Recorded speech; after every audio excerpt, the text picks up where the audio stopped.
हाय, good afternoon. आज आपण इयत्ता 10वीचा हा जो चॅप्टर नंबर 2 आहे हा आज आपण इथे स्टडी करणार आहोत. तर या चॅप्टरमध्ये आपण कोणते कोणते सायंटिस्ट आहेत, त्यांची थेअरी काय आहे ते आज आपण इथे पाहणार आहोत. तर या चॅप्टरमध्ये पहिला पॉईंट असेल मूलद्रव्यांचे वर्गीकरण. तर तुम्हाला इथे 3 सायंटिस्ट दिसतील. फर्स्ट नंबर, हा सेकंड नंबर आणि हा थर्ड नंबर. मग या सायंटिस्टची कोणती कोणती थेअरी आहे ते आपण इथे पाहणार आहोत. तर पहिले सायंटिस्ट आहे हे जॉन डोबेरायनर. मग यांनी कोणती थेअरी दिली आहे ते आज आपण इथे पाहणार आहोत. त्यानंतर न्यूलँडचा अष्टगणचा नियम, हे जे सेकंड नंबरचे सायंटिस्ट दिसत आहेत ते कोण आहेत? न्यूलँडचं आहेत. त्यानंतर थर्ड आहेत मेंडेलिव. आता हे जे सायंटिस्ट आहे या सायंटिस्टने आवर्ती वर्गी पिरियॉडिक टेबल जो आहे त्यासाठी खूप वर्किंग केलेलं आहे. याची जी थेअरी आहे, याचे जे पॉईंट्स आहेत ते आज आपण इथे पाहणार आहोत. एकदम इंटरेस्टिंग असा हा चॅप्टर आहे.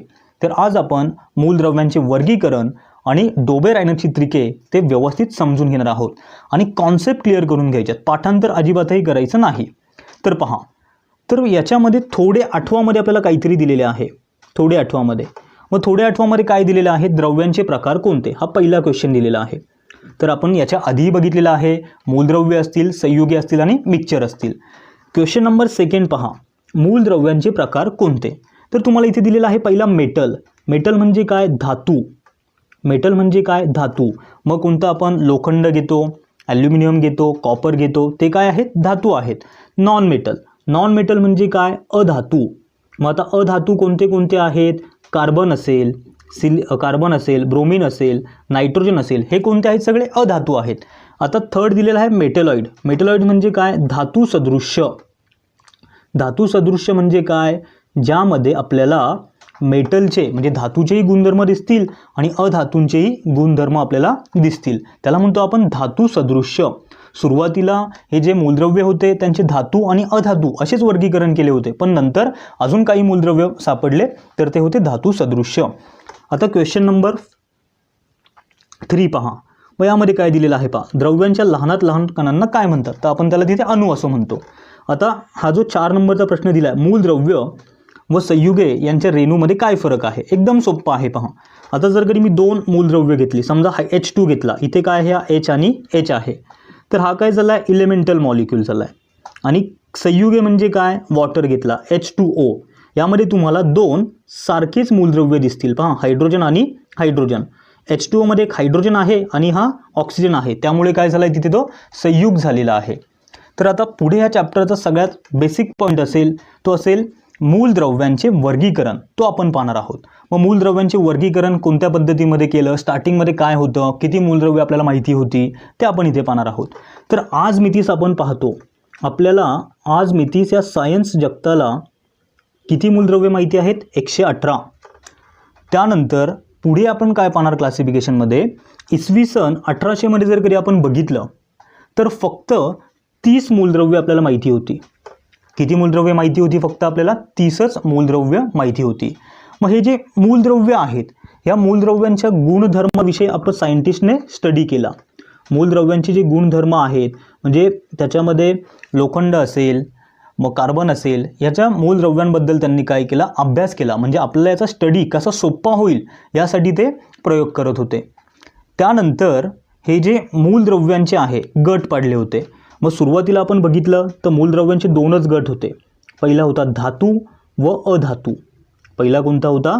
धातू आणि अधातू. पण नंतर काय झालं? अजून एक मूलद्रव्य लक्षात आले. ते मूलद्रव्य कोणते होते?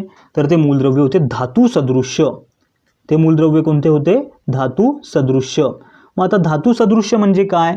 ज्यामध्ये धातूंच्याही प्रॉपर्टी असतील आणि अधातूंच्याही प्रॉपर्टी असतील, धातूंचेही गुणधर्म असतील आणि अधातूंचेही गुणधर्म असतील, त्याला आपण काय म्हणतो? धातू सदृश्य.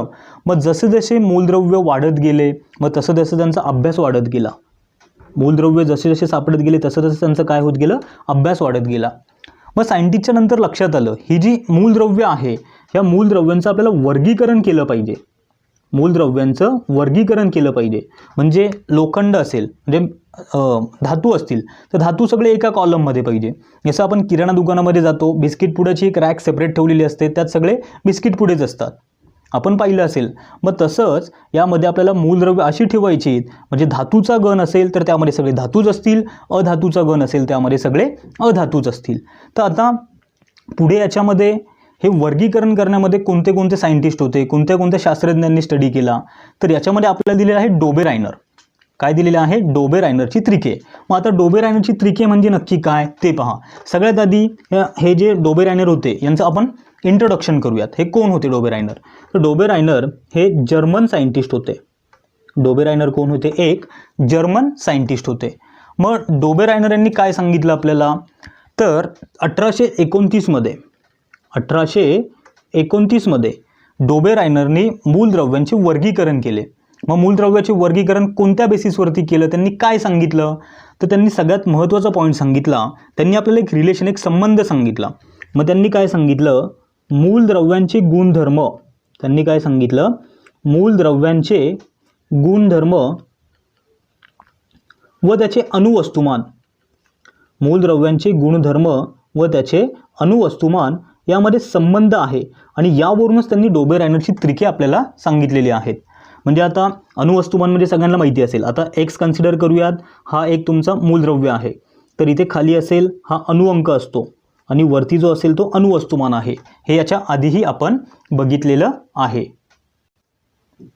तर यांनी आपल्याला काय सांगितलं होतं?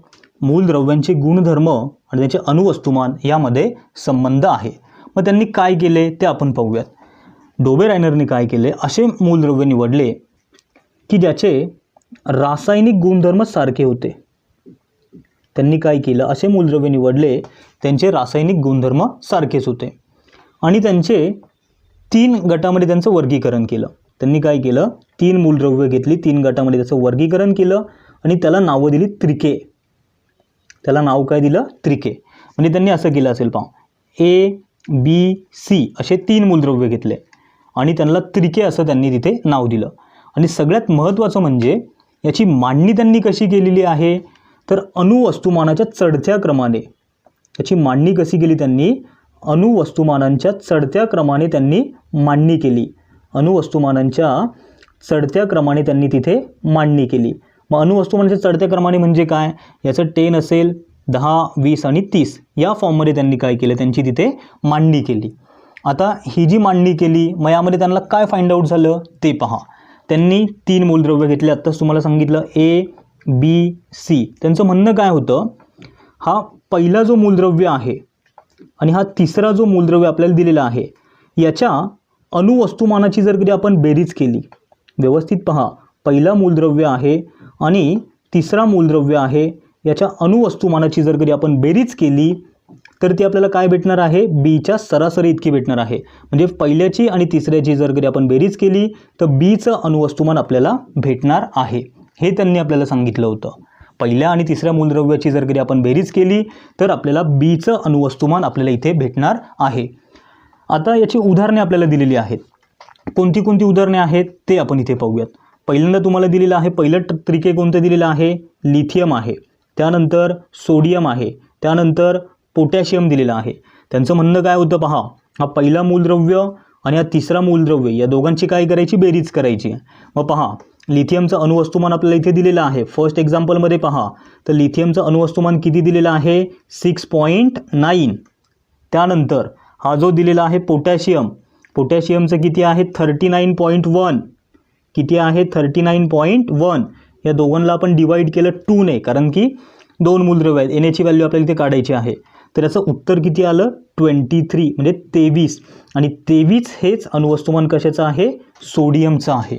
ही त्रिके त्यांनी सांगितली. पण तेव्हा जेवढी मूलद्रव्य माहिती होती सगळ्यांसाठी हे काही युजफुल ठरले नाही. हा ड्रॉबॅक डोबेरायनरचा झाला. तेव्हा जेवढी मूलद्रव्य माहिती होती त्या सगळ्या मूलद्रव्यांसाठी हे जे डोबेरायनरचे ट्राईड्स होतं, डोबेरायनरची त्रिके होती ती ॲप्लाय झालेली नाही.